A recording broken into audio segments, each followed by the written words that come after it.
బాగా irregular cycles ఉండే వాళ్ళకి, విమెన్‌కి ఓవ్యులేషన్ టైం ఎలా డిటర్మిన్ చేస్తారు? అంటే కొన్నిసార్లు 45 డేస్‌కి వస్తుంది ఒక్కోసారి వాళ్ళకి.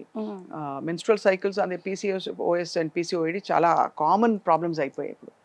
సో, ఎలా డిటర్మిన్ చేస్తారు మీరు? సో మెన్స్ట్రల్ ఇర్రెగ్యులారిటీస్ అంటే ఇప్పుడు normal menstrual cycle is anywhere between 21 day cycle to 35 day cycle. అవును. మళ్ళీ ఇప్పుడు మేము ఇచ్చే ఇన్ఫర్మేషన్ ఎలా ఉంటుందంటే ఒక్కొక్కరు ఒక్కొక్కలాగా తీసుకుంటారు. ఇప్పుడు నేను 21 టు 35 డే అంటే ఏమనుకుంటారు, నాది నార్మలేలే, ఈ నెల 21కి వచ్చిందంటే ఆ వచ్చే నెల 29కి వస్తుంది, నాకు నార్మలే అనుకుంటారు. అది ఇన్ జనరల్ నార్మలే, కానీ కన్సీవ్ అవ్వడానికి ఇట్స్ కుదరదు. నాట్ పనికిరాదు. బికాజ్ వాళ్ళకి అక్యురేట్ ఓవ్యులేషన్ డే అనేది డిటెక్ట్ అవ్వదు. అవును. ఇప్పుడు 21 డేలో డే 10కి డే 9కే ఎగ్, ఐ మీన్ డే 8కే ఎగ్ రిలీజ్ అయిపోతుంది.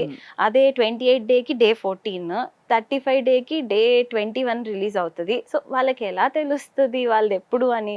ఇంత ఫ్లక్చుయేషన్స్ ఉంటే డెఫినెట్లీ ట్రాకింగ్ అనేది వెళ్ళాల్సి ఉంటుంది. ఎందుకంటే స్పర్మ్ క్వాలిటీ కూడా తగ్గుతూ ఉంటుంది కదా ఫ్రీక్వెంట్ గా if they release it. Try ఎస్. So they have to seek medical help. అది. సెకండ్ ఏంటి అంటే అసలు సైకిల్సే రావు, 2 నెలలకో 3 నెలలకో లేకపోతే టాబ్లెట్ తీసుకుంటేనే వస్తాయి.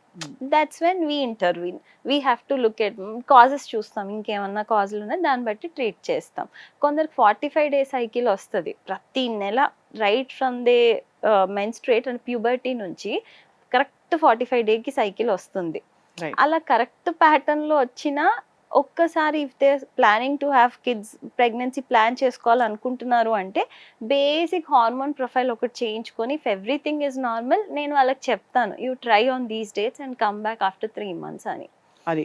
So and obviously lifestyle related కూడా చెప్తారు. ఈ దాట్ మార్చుకోండి, and all we tell. Regularise చేయండి, స్ట్రెస్ తగ్గించుకోండి. అలా అని. మెన్స్ట్రల్ ఇర్రెగ్యులారిటీస్ కి కామన్ రీజన్ ఇస్ పీసీఓఎస్ ఒకటి, థైరాయిడ్ డిజార్డర్స్ ఒకటి, లేదు బాగా స్ట్రెస్ఫుల్ లైఫ్ స్టైల్.